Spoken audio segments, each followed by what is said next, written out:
Mummy, भाभी कहाँ है? नजर नहीं आ रही है। मैंने तो सोचा था आज आप दोनों से मुलाकात हो जाएगी, इसलिए अभी चली आई। रंजना अपनी माँ कांता जी से बोली। कांता जी बोली, बेटा, तेरी भाभी को काम ही क्या है, बस दिन भर अपने कमरे में पड़ी आराम फरमाती रहती है।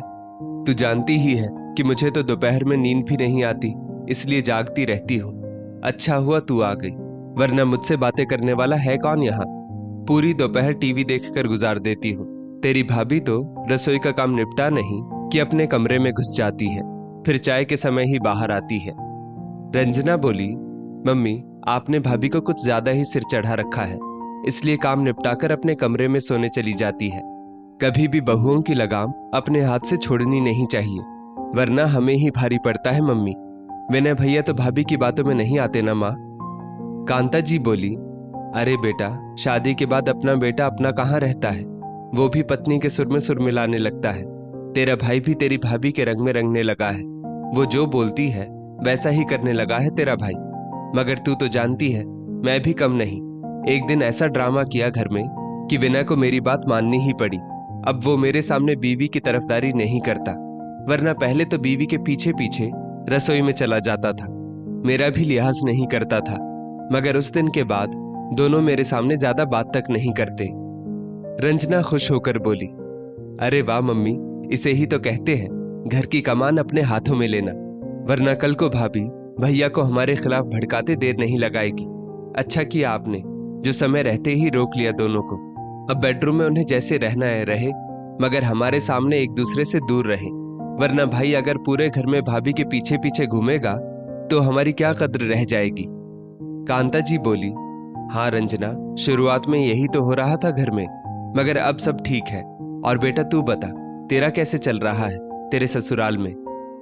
रंजना बोली, मम्मी, आपके दामाद अंकित को तो आप जानती ही हैं, कैसे मेरी हाँ में हाँ मिलाते हैं। बस उनका साथ है तो ससुराल में दिल लग जाता है, वरना मेरी सास और ननद को तो आप जानती ही हैं।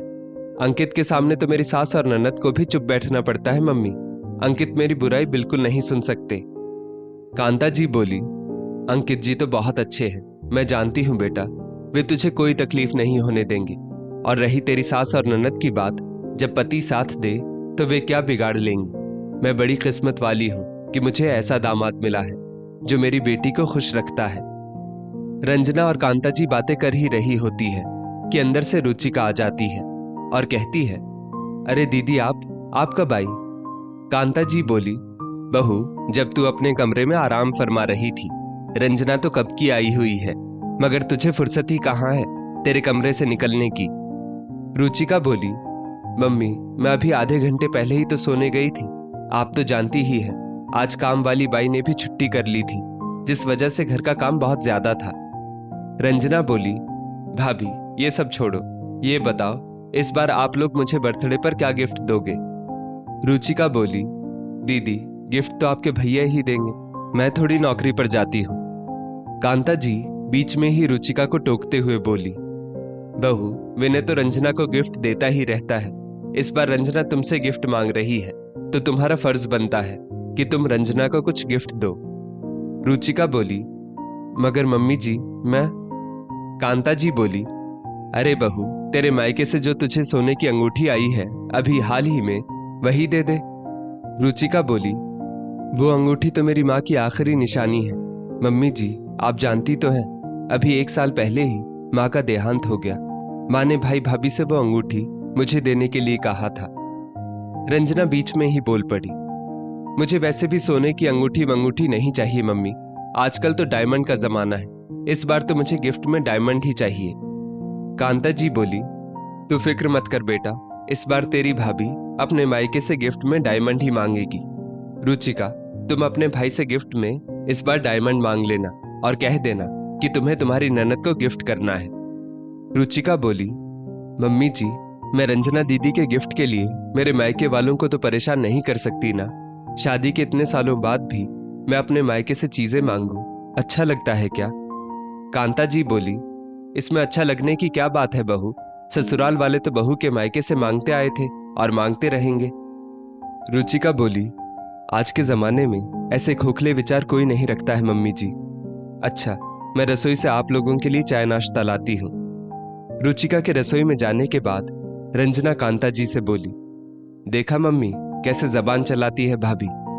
कांता जी बोली, हाँ बेटा देख रही हूँ, उसे तो मैं बाद में बताती हूँ, तू फिक्र मत कर, इस बार मैं तुझे डायमंड जरूर दिलवाऊंगी। रुचिका रसोई में आकर रो पड़ी। उसे अतीत की सारी बातें याद आ जाती है, जब वो इस घर में पहली बार दुल्हन बनकर आई थी। रंजना को जब घर वालों ने बोला कि वो भाभी के साथ आए सामान में से अपनी पसंद का कुछ भी उठा सकती है, तब रंजना ने रुचिका की 2-3 भारी साड़ियां उठा ली थी। कांता जी ने भी तब सभी रिश्तेदारों के सामने यही कहा था कि देखा मेरी बेटी की पसंद कितनी अच्छी है। रुचिका की माँ ने कितने प्यार से दी थी वो साड़ियां रुचिका को, मगर रंजना ने वो साड़ियां लेने से पहले एक पल को भी ना सोचा। ये सिलसिला यहीं खत्म नहीं हुआ। रंजना जब भी मायके आती, अपनी भाभी रुचिका के मायके से आई हुई चाहे कितनी भी महंगी चीज क्यों ना हो, उठा ले जाती, और कांता जी भी बेटी का पूरा साथ देती। विनय ने रुचिका के साथ ऐसा व्यवहार होते देख अपनी माँ कांता जी से कहा भी, मगर कांता जी ने बात का बतंगड़ बना दिया और कहने लगी, इसे तो बीवी का रंग चढ़ गया है, कल की आई हुई लड़की का साथ देने लगा हमारा बेटा तो अभी से। इसे अपनी माँ बहन गलत लग रही है और बीवी सही लग रही है। बस वही आखिरी बार था जब विनय ने रुचिका का साथ दिया था। अब विनय रुचिका का साथ भी नहीं दे पाता था, क्योंकि वो कोई भी बात बढ़ाकर घर की शांति भंग नहीं करना चाहता था। रंजना की 10 वर्षीय बेटी लावण्या हमेशा अपनी मम्मी का ये व्यवहार देखती। एक दिन वो रंजना से बोली, मम्मी, मामी को कितना बुरा लगता होगा, आप हमेशा उनकी महंगी महंगी चीजें उठा लाती हो। उन चीजों पर तो सिर्फ मामी का हक है, क्योंकि वे चीजें उनके माता पिता ने उनको दी है। रंजना बोली, बेटा मैं इस घर की बेटी हूँ और घर की बहू की चीजों पर बेटी का हक पहला होता है, इसलिए मैं जो चाहूँ अपने मायके ले जा सकती हूँ। मायके में बेटी का स्थान बहू से ज्यादा महत्वपूर्ण होता है। रुचिका शादी से पहले नौकरी करती थी, मगर शादी के बाद कांता जी बीमार रहने लगी, जिस वजह से उसे नौकरी छोड़नी पड़ी। पूरा दिन घर के काम करने के बाद रुचिका दोपहर में आराम करने जाती। ये बात भी कांता जी को अखरती थी। पूरे दिन खड़े रह रहकर रुचिका के पांव रात तक सूज जाते, मगर कांता जी को कभी रुचिका का दर्द नहीं दिखाई देता था।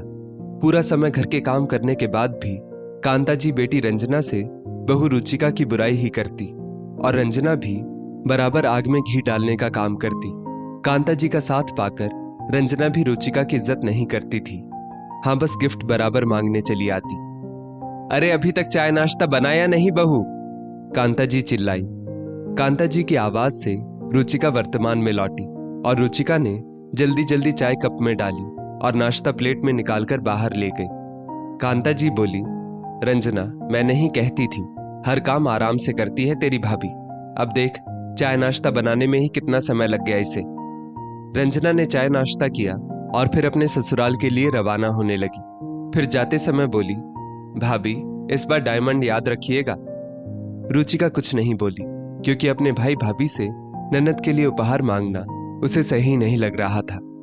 2 दिन बाद कांता जी का बर्थडे था, जिसमें रंजना भी मायके आई थी।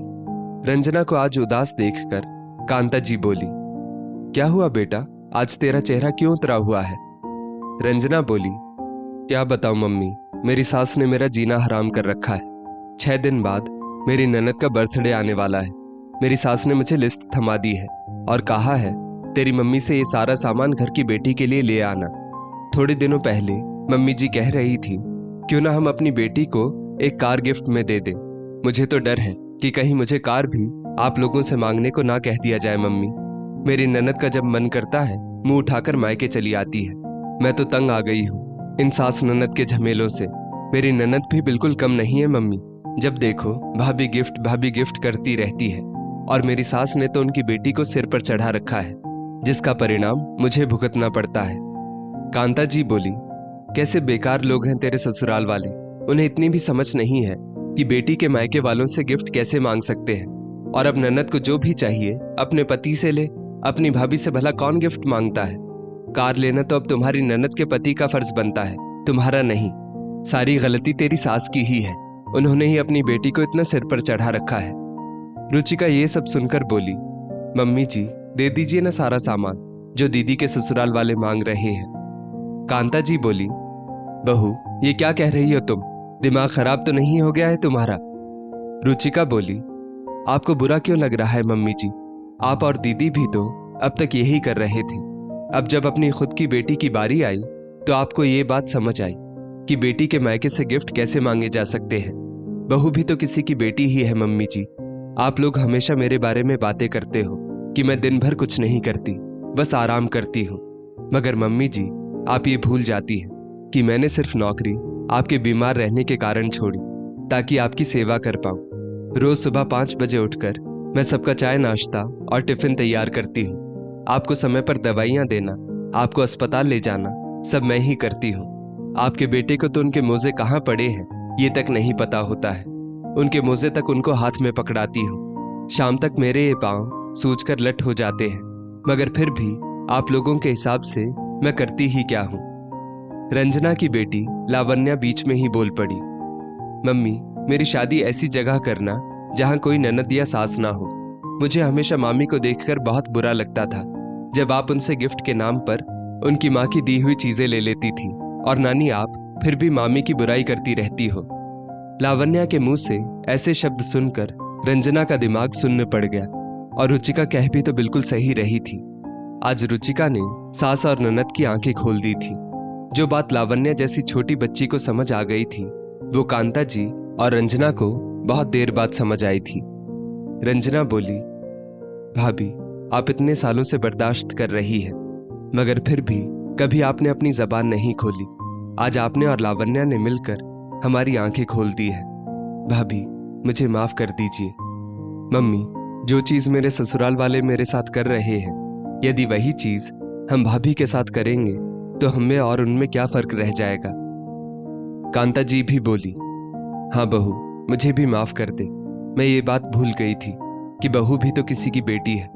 आज अपनी बेटी को दुखी देखा तो तेरे दुख का एहसास हुआ। रुचिका बोली, मम्मी जी, दीदी, आप लोगों को अपनी गलती का एहसास हुआ, मेरे लिए यही काफी है। आप लोग बैठिए, मैं आप लोगों के लिए खाना बनाती हूँ। रंजना बोली, भाभी मैं भी इस घर की बेटी हूँ, कोई मेहमान नहीं। वैसे भी आप हमेशा घर के सब काम करती रही, फिर भी मम्मी और मैंने आपको कभी सम्मान नहीं दिया। आज आप आराम से बैठिए, मैं आप सभी के लिए खाना बनाऊंगी। घर में खुशनुमा माहौल था। बरसों बाद रुचिका को घर में वो सम्मान मिला था जो हमेशा बेटी को मिलता आया था। दोस्तों, अक्सर घरों में देखा जाता है कि घर की बेटियों के आगे बहुओं की कीमत कुछ नहीं समझी जाती, मगर लोग ये भूल जाते हैं कि आप जैसा दूसरों की बेटी के साथ करते हो वैसा आपकी बेटी के साथ भी हो सकता है। इसलिए बहू और बेटी में कभी भेदभाव ना करें, दोनों को समान दर्जा दें। एक इस घर से विदा हुई है तो दूसरी इस घर में आपके लिए आई है।